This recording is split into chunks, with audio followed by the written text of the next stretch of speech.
Hello, traders. It's 8:02 a.m. Chicago time on the 7th of April, 2020. It's a Tuesday. This is episode number 1729.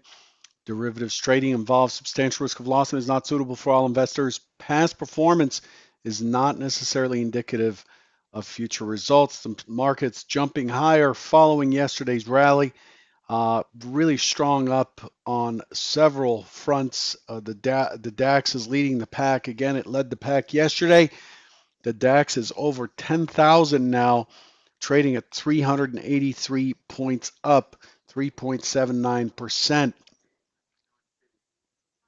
The Dow is up 832 in the futures, up 3.7%. The S&P up 85 points, 3.2%. The Russell's up 3%. The Nasdaq's up 3% as well.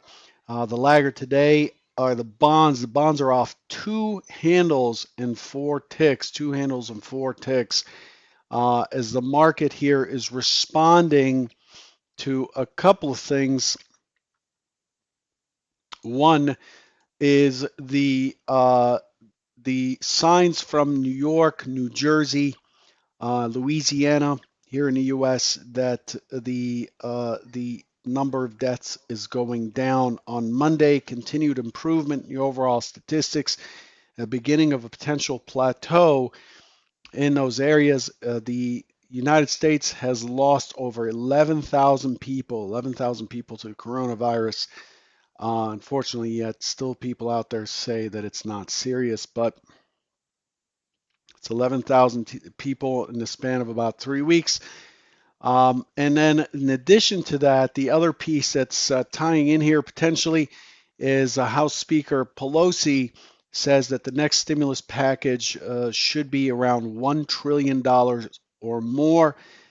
There's talk of sending every adult citizen a check also by some, and so on and so forth. So that's where we stand this morning, and that's what's driving things in the calendar. Not seeing anything of high significance today. We have Jolt's job openings at 10 Eastern and IBD tip at the same time, but again, those are not considered high impact releases. So that's where we stand this morning. So what do we have? What was expected for yesterday? Here's what yesterday's Tradebyte finished at. We were gapping up to 25.77 or so, and the expected response is an open auction that then pushes up into 2604, 2605, and that's the conservative view. The secondary scenario is a push higher to take out, as I said yesterday, and I explained in detail, that the overnight high is expected to be taken out given the stance of the market overnight. And it did so, but the second expectation is we take it out, can't find buyers, and then the market goes offered, and then we fall into this low volume node in the profile and start filling the gap in below. The tertiary expectation is a push down that squeezes higher into 2604, consolidates there, and starts walking its way to 2630. And I showed that there was a fair amount of liquidity up there, 2630, and then above there, push to 2644.45. That was the scenario that actually ended up working out. Here's what happened. Here's the open, push down, impulse up. So this is the open test drive, consolidate in that 2604, so went to 2606.75, close enough. And then where does it go? It pulls back, boom, right on top of the mid. I've detailed this setup quite a few times in the last few weeks. We've seen it quite a few times as well. We get a pullback to the mid, and then off to the races it goes. It pushes into 30. Here's the 30 right here, and we end up consolidating pretty much for most of the session. And then above there, we're looking at 45. And that was taken out in this really strong sweep that we saw on the close. Sweep up, sweep down to give us an excess high. The volume was quite large on that. So that's yesterday in a nutshell. It was a very odd close. Look at that close. Hang on. There's that close. Very odd behavior, but during the session, look at these beautiful moves. We have a responsive selling, impulse up. So now all we're shopping for, aiming for, is a long. It ends up pulling all the way back to the mid. There's no way to tell that it's going to do that. But then it gives us an opportunity at the mid, and then it extends the range up, meaning it took out the initial balance high, which is this yellow line, the first hour's high. And then it just never looked back. It just continued higher and higher and higher. So yesterday's range, 2564 to 2668, it's 104 and a half points, 104 and a half points. Close to close, the S&P had plus 163 and a half points. Quite a big move, quite an impulsive move on the part of the S&P. Let's take a look at that real quick in our composite. So if you recall last week, I talked about this 39 area and said, hey, you know, the initial pullback for those fib traders, and there are many, the initial pullback to 38.2% is expected to be to that 39 area, and to be careful, there's likely to be supply around that area. And what happened was we pushed to 36, I think. We pushed to 36 and then we gapped down the following day, and it looked like we were on our way back down to 2404. That was the big area below. 2404 represented MCV the mid of the move from the low to the most recent high. And there was one more factor, I forget. Oh, it's a century figure. Expected that to get tested, but no, we sat for 3 days in balance and we gapped higher and we pushed through this 38% and now squeezing into and toward this 50% pullback of the entire sell-off from the all-time high to the most recent low is at 2781. Big area to monitor going forward. That's what the market has done. We had an impulse continuation that turned into an impulse continuation, and now we're doing the corrective move back up. And that's the shape that we're in currently. Yesterday had pretty good range, pretty good volume actually than the prior. It had better range, better volume than the prior 3 days. So that's where that is. The overnight session, we open up right where we closed. We have basically an open auction in the Asian session.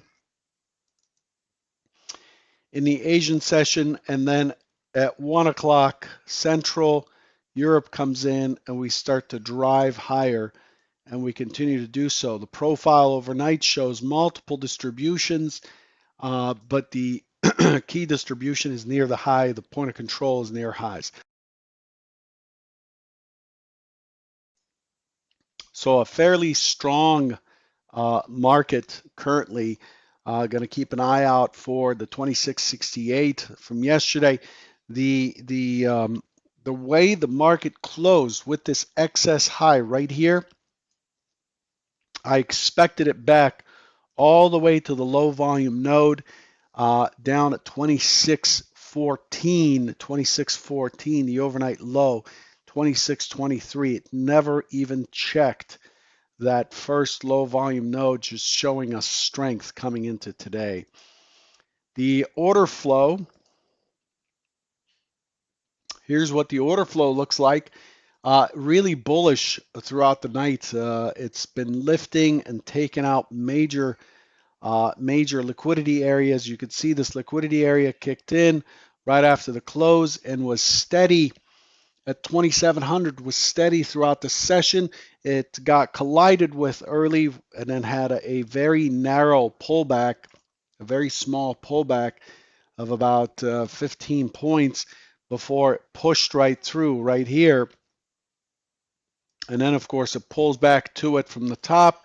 So we have a collision, pullback, break, pullback to the collision zone right here, and then continuation.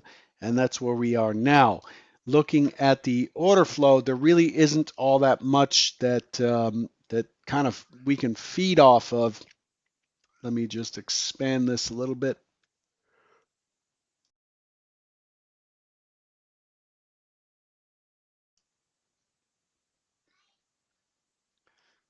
Let's see, let's expand this. The bids below, not much to talk about there. And then as in terms of what is above, we have the mid-century at 2750. We have 2740, a major strike there. We did push into 45 in the overnight session above there. We're looking at 60.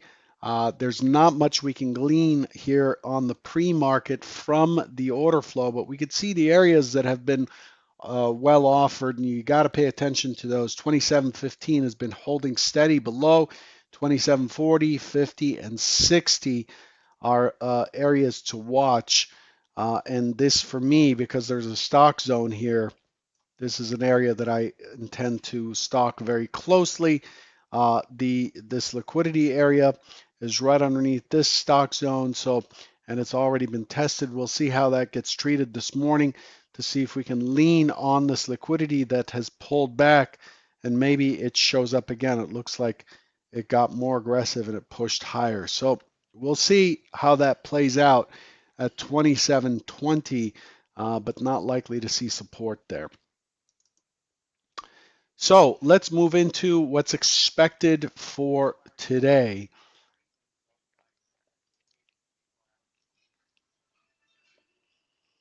Here's what I expect for today in terms of plans.